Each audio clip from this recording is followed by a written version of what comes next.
Chris Savina with American Outdoor News, and today we're here with the guy that can't stop the flop, Mr. Bone Collector himself, Michael Waddell. Right, Mike. It's good to see you, buddy. Yes, sir. Now, I got to say, you are probably one of the trailblazers of our modern outdoor industry. How has it changed since you first came in? You know, first of all, thank you for saying that. That's quite a compliment. It's crazy because for me, you know, there's so many people, obviously way before me, that obviously kind of knocked the pack down, and it's kind of cool to know that, well, maybe I was able to kind of bush hog a little bit different path. But I would say, you know, obviously a lot's changed from the standpoint of where things are at in social media. I'd say in a good way, everybody has a chance to provide their opinion that can be seen. Also, even content, you know. Yep. However, the bad of that is just the social part of it. Sometimes hunters can beat up on each other pretty good. So a lot of it has changed, but, you know, in any situation, you got to figure out how to embrace growth and figure out, well, who is the next trailblazer? What is it going to be? But I'd say the nuts and bolts of what hunting stands for, even if it tries to start changing, usually it's collectively the culture brings it back down to earth, and it's about family, friends. Certainly we have better fisheries. Certainly we have better herds and bigger animals. But at the end of the day, it really is just something that's culturally rich in heritage, and we're just so blessed to be able to do it. And I've always said too, you know, Chris, a lot of people look at hunting as a privilege, and I really never looked at it necessarily as just a privilege. It is, but I always looked at it as a God-given right. I mean, you know, it's kind of like self-defense, the ability to hunt and gather and feed yourself. Exactly. And so even though it is entertainment and hunting and it's fun, at the end of the day, it really was a God-given right that He provided these resources for us to take care of and for them to take care of us. So. Sure. Now, you started out in turkey blowing competitions.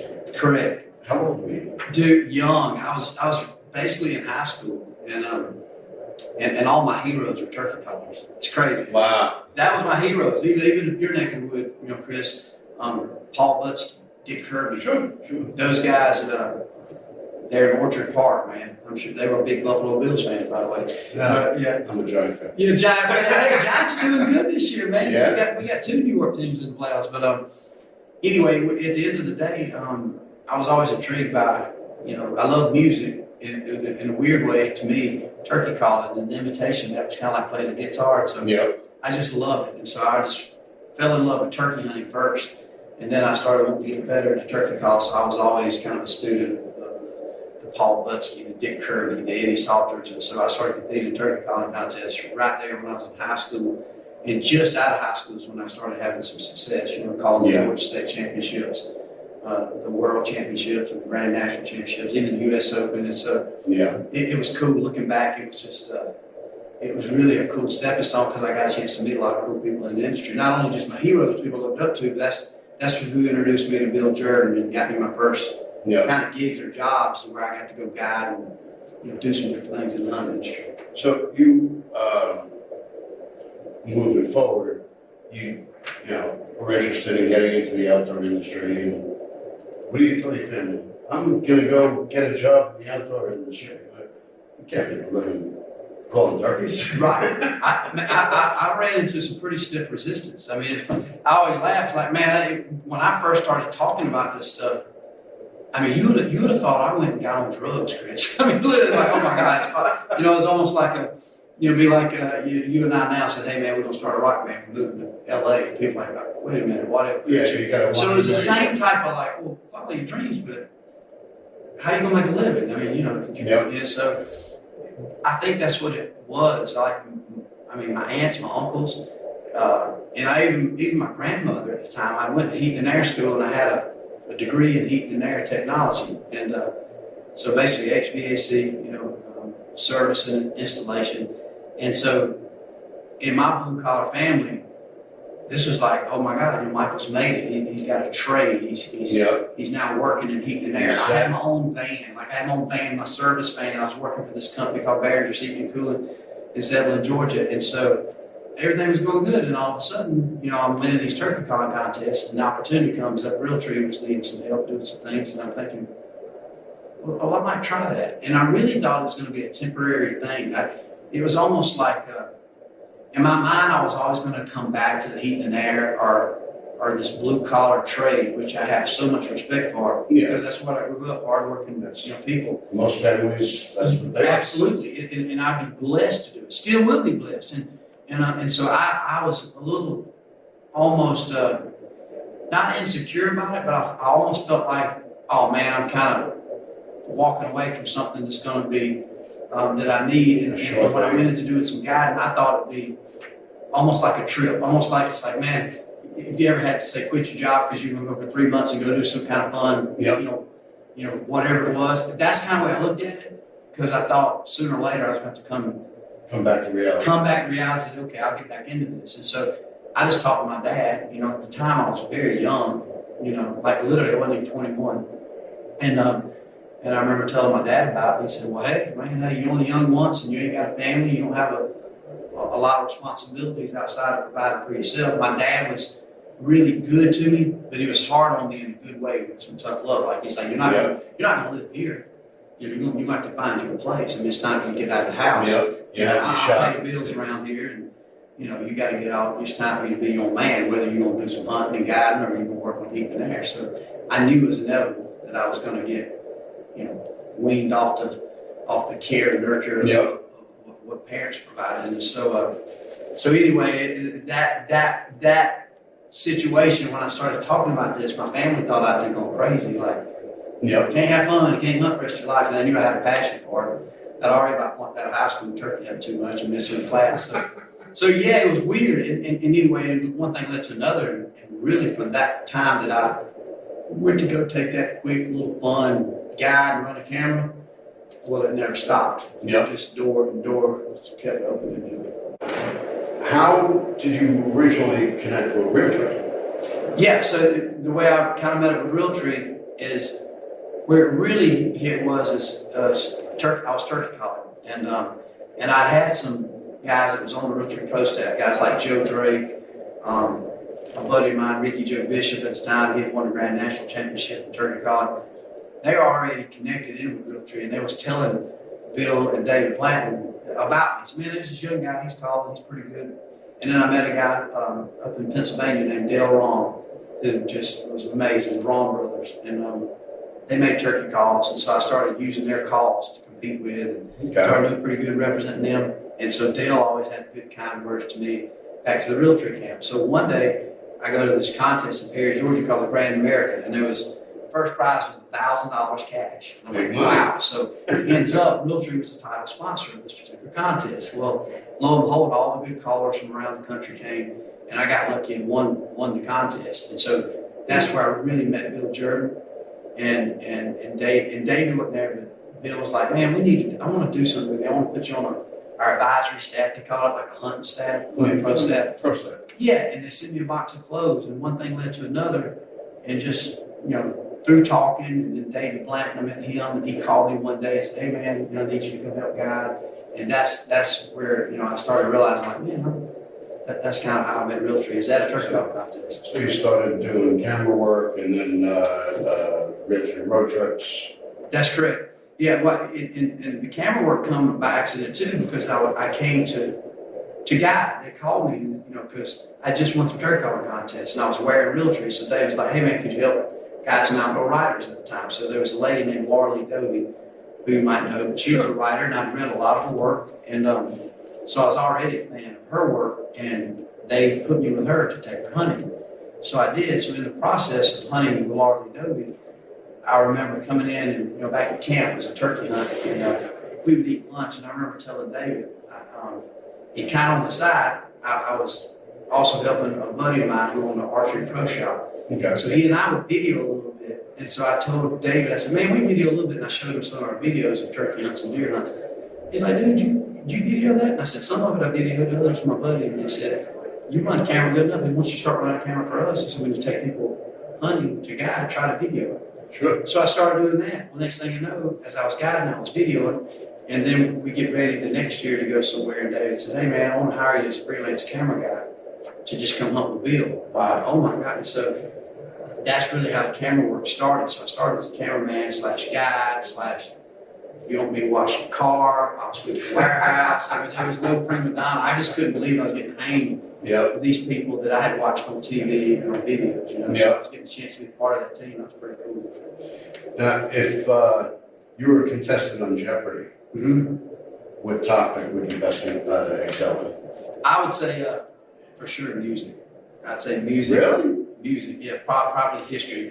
And more on just name that tune type of stuff. Man, I love music. I love classic rock, 80s hair. I mean, literally from 70s, 80s, all the way up, man. I take you as a country music guy. Dude, I love country music, but dude, I love everything. Like, man, I went as far back to Run DMC, Beastie Boys, obviously Merle Haggard, Leonard Skinner, 38 Special. I mean, ZZ Top, who we're going to see tonight. I just saw him a month ago. It's unbelievable. So yeah, I love music. So any music trivia, I feel like I do pretty good. And I really also the only other subject I really enjoyed in school outside of say football, if that was a subject, or PE, was history. I loved history. You know, so you know, obviously I live in the South, so a lot of the Civil War, the Indian stuff, and the founding of America. I love that, and obviously I just think history is really cool because it kind of tells us what can happen because it has happened.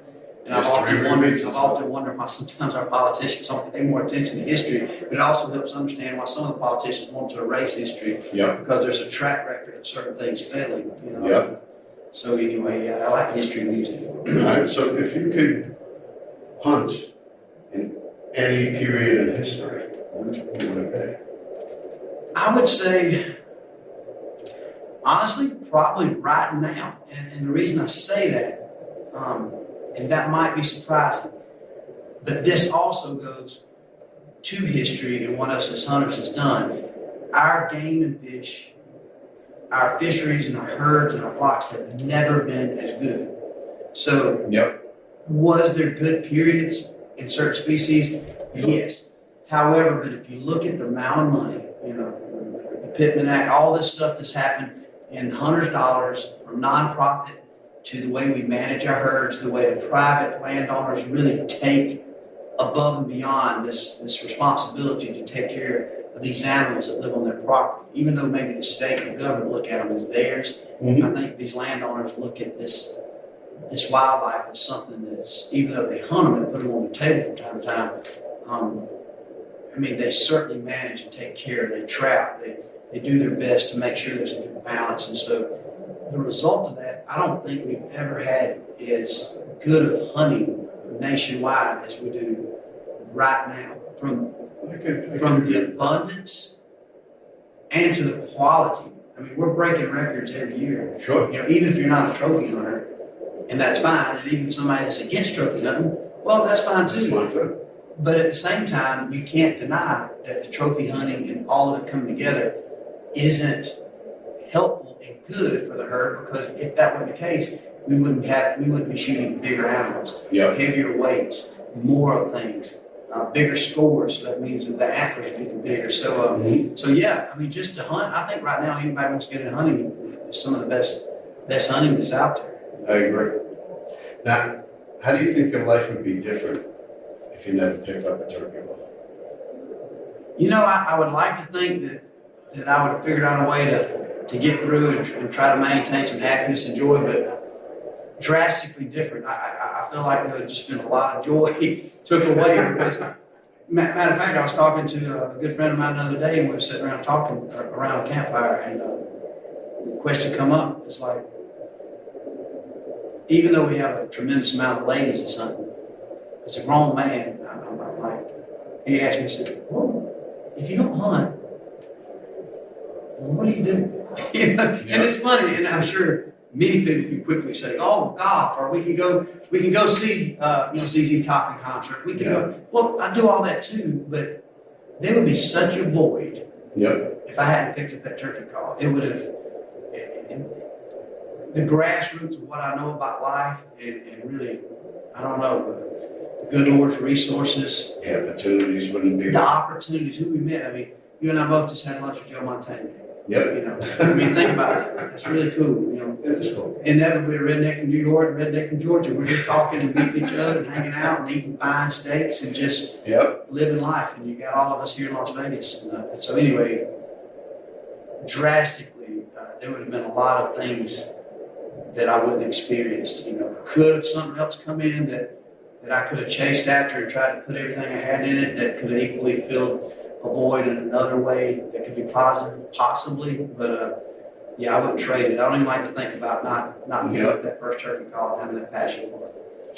all right, well, what is your favorite unimportant thing that you do? Probably favorite unimportant thing I do. Again, it kind of probably one of the things I like to do a lot, and I really enjoy with my kids, especially my two boys, Meyer and Mason.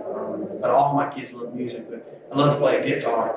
So I love to smoke a good cigar and sit around and jam with my boys. One's 18, one's 22, and That's oh man, so that it's been really cool because you know you get a little older. It ain't like I'm getting out there playing tackle man on football, you know. And I also I love. I'm really busy. I like to be active. You know, those saying says if you got your health, you got everything, and I believe in that. And so long as I got my health, man, I like to be busy. I like to work. And man, we got little pit bikes. We race motorcycles. Just have a blast, man. My wife calls me a man child, man. I'm you know, Aren't we trying all? to have a good time. That's right. That's right. So, getting back to career, Yeah. how did you come up with the Bone Killer? That's crazy, man. That's a cool story, and don't get asked a lot. Basically, what happened was when in 2007, I started working with Gander Mountain, and they hired me to host their TV show. So by me doing that, I had to leave full-time employment at Realtree. So at the same time, Bill Jordan basically made me a subcontractor to continue hosting the show Realtree Road Trips that you mentioned earlier. And so this is where I really first saw some opportunity to say make money. You know, like wow, that, you know, I'm getting to host two shows, and immediately the short term, I felt like, man, I got some money in my pocket. But I'd always heard invest. I've always heard, you know, man, you should do this or put it, you know, whether it's the stock market, buy real estate. And granted, I wasn't rich, but that was more money I'd ever experienced in 1 year span for sure. Sure. And I remember quickly thinking, well, where should I make an investment? I don't need all this money. I've been living on literally $40,000, $50,000 a year. And I was doing fine. I was happy. And so my thought process was, well, why don't I invest something else into the future and I invest in myself? And so I come up with the concept of me, Nick, Munt, and T-Bone Turner, basically, you know, doing a show very similar to Road Trips. And so I didn't have a name for it. And so where the name for that come up was simultaneously what even spawned the reason I wanted to invest in something was a lot of companies that I hadn't had a chance to work endorsements with, they was giving me opportunity, these signature series license type opportunities, which if you look at Realtree, that's been their model. You know, it's a licensing company. They license out their name, they license out their camera package. And so I understood that model, and I knew it could be lucrative and it could lead to some, you know, long-term mailbox money and success. But most everybody was wanting to call it a Michael Waddell series, you know. And so the first big opportunity I had was Thompson Center, and at the time Greg Rich was owned the company and was running the marketing, and he said, "Man, I want to do a Michael Waddell edition muzzleloader." And so I was excited, I was flattered, but for some reason I didn't like the idea of a Michael Waddell bone collector, a Michael Waddell signature edition. I was like, man, that's a little shallow. I don't know my name. I don't know. And so we go up to the range and say, well, we'll figure it out. I just want to do something. And so we're shooting these guns. We had all these different models and configurations. We're shooting. And so what turned out to be the bone collector gun, I shot this gun. And I looked at Greg. I said, man, I don't know what we're going to call it, but this nature is going to be a bone collector. You know, and when I said it, that's it. It's the bone collector. This is the bone collector gun. And so from there, I flew home. And on the way home, I got to thinking, I was like, this is also the title of the show. Yeah. And so, anyway, the rest was kind of history. And I remember I had a graphic artist over in Alabama, and I said, hey, man, I'm just thinking of this idea. And I kind of told him the concept that literally I had wrote on a napkin on a plane on the ride home. and he come up with the logo. Like, we never really made any alterations to the logo. That the Bone Click logo is the original logo that he came up with. Now, I don't know if you remember this. This was a while back. With the Golden Moose Awards, I was doing the red carpet, and I called you up, I gave you a bag. Yeah.